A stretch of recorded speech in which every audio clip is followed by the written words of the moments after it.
السلام علیکم ورحمۃ اللہ وبرکاتہ۔ میں ہوں انجینئر محمد طیب، اپنے ڈیجیٹل چینل پر آپ کو خوش آمدید کہتے ہیں۔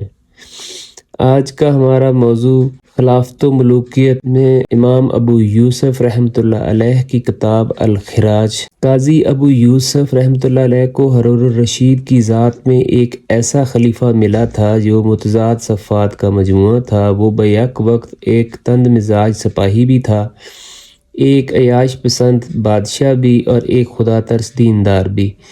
ابو الفرج السبحانی کی اس صفت کے ایک فقرے میں بیان کرتا ہے، وہ وعظ و نصیحت کے موقع پہ سب سے زیادہ رونے والا اور غیظ و غضب کے وقت سب سے بڑھ کر ظلم و ستم کرنے والا تھا۔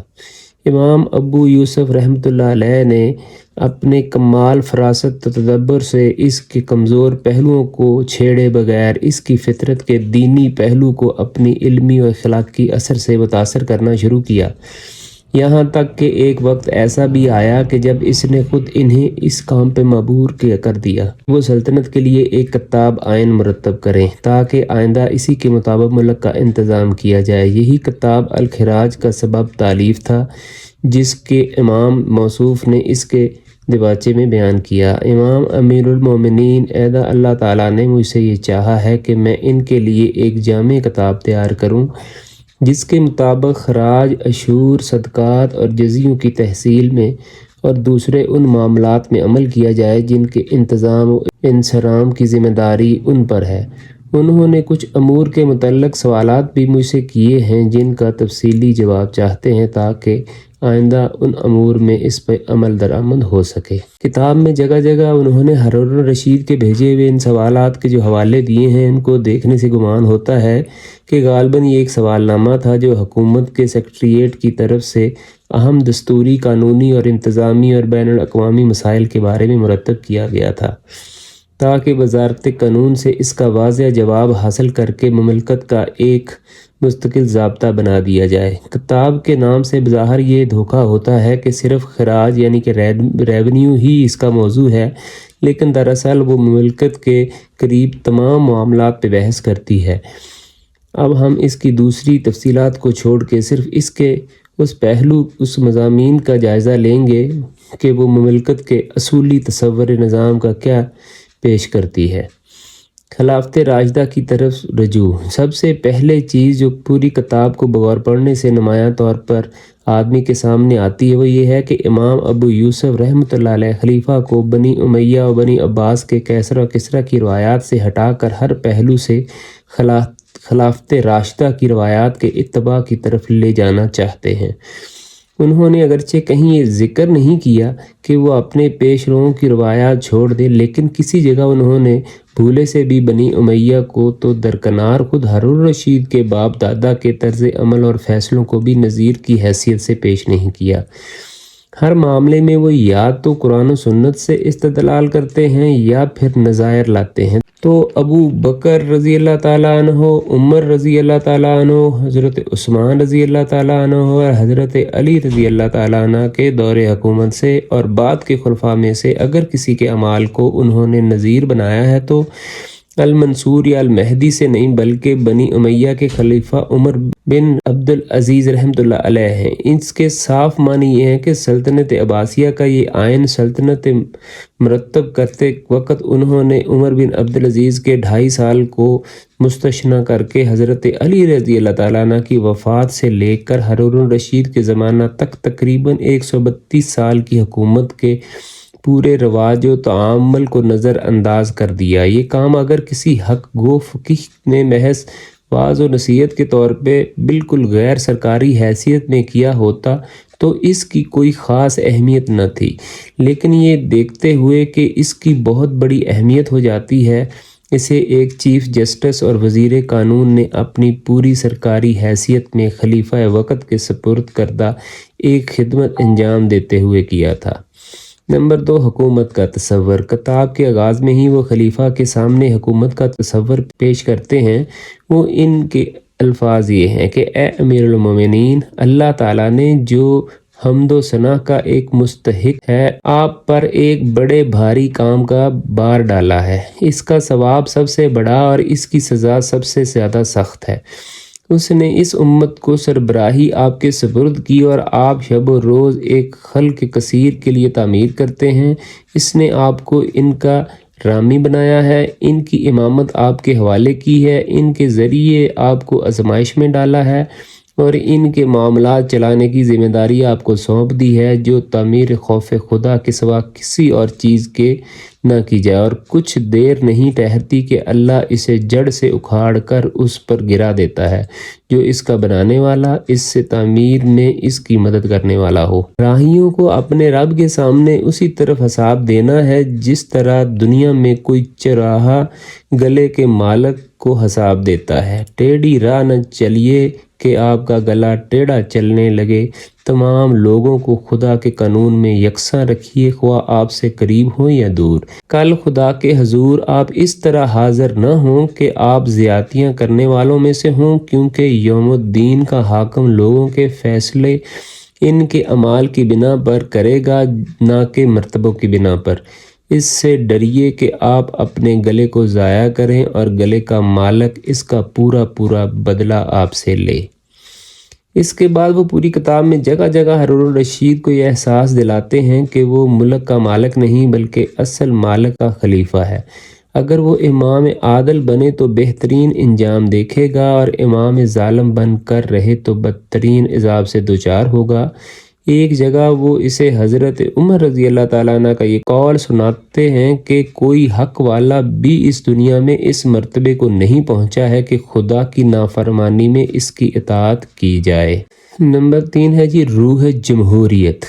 وہ صرف خدا ہی کے سامنے نہیں بلکہ خلق کے سامنے بھی خلیفہ کے جواب دہ ہونے کا تصور پیش کرتے ہیں، اور اس کے لیے مختلف مقامات پر انہوں نے احادیث و اقوال و صحابہ رضی اللہ تعالیٰ عنہ نقل کیے ہیں، جس سے ثابت ہوتا ہے کہ مسلمانوں کو اپنے فرما روا اور حکام کے سامنے آزادانہ تنقید کا حق حاصل ہے۔ اس آزادی تنقید ہی میں قوم اور حکومت کی خیر ہے۔ امر بالمعروف اور نہی عن المنکر مسلمانوں کا حق بھی ہے اور فرض بھی۔ اس کا دروازہ بند ہو جانے کے معنی یہ ہیں کہ قوم آخرکار عذاب عام میں مبتلا ہو جائے۔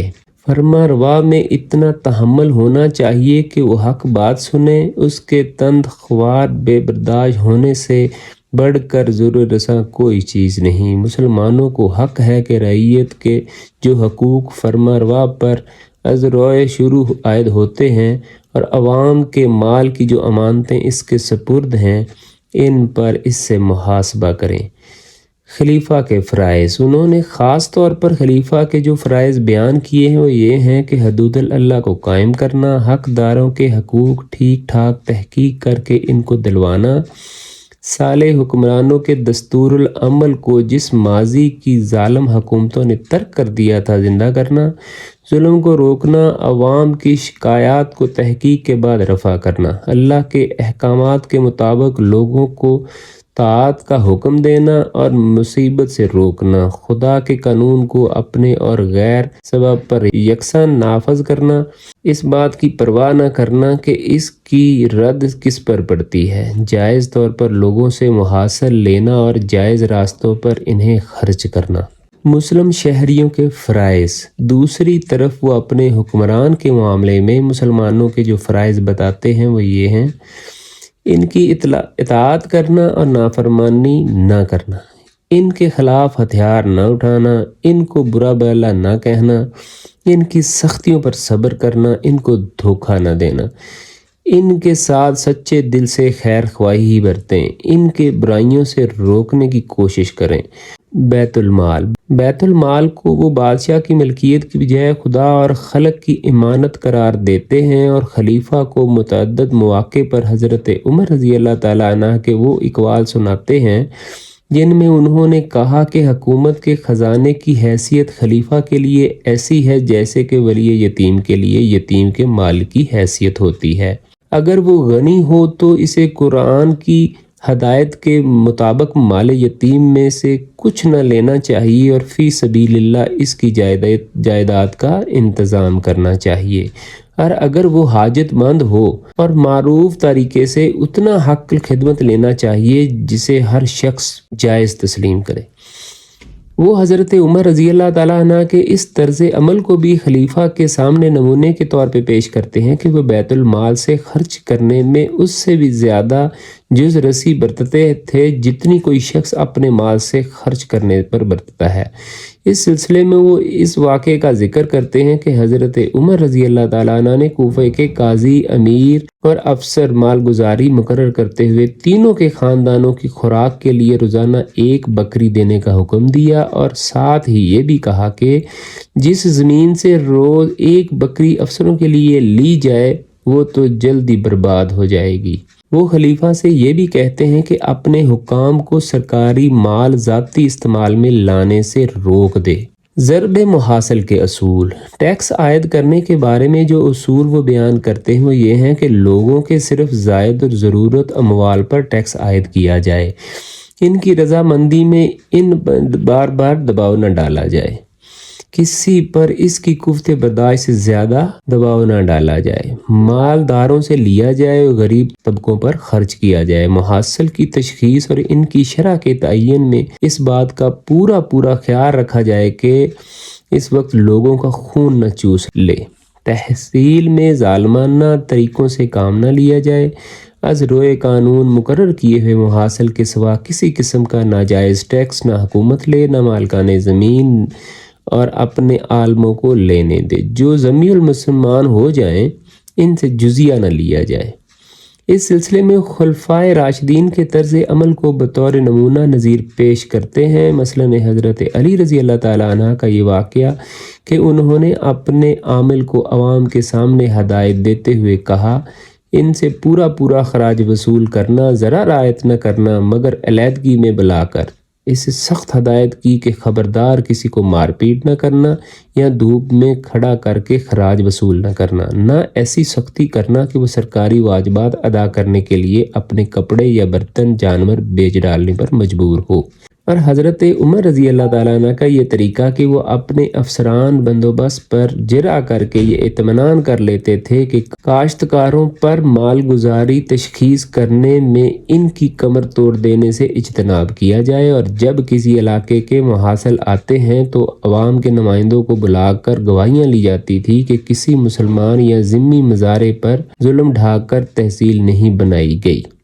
یہاں ہم اپنی اس ویڈیو کا اختتام کرتے ہیں۔ اس سے اگلی ویڈیو کے اندر اس کے باقی ماندہ جز کو آپ کے سامنے پیش کریں گے۔ ہمیں دیجیے اجازت۔ اللہ نگہبان۔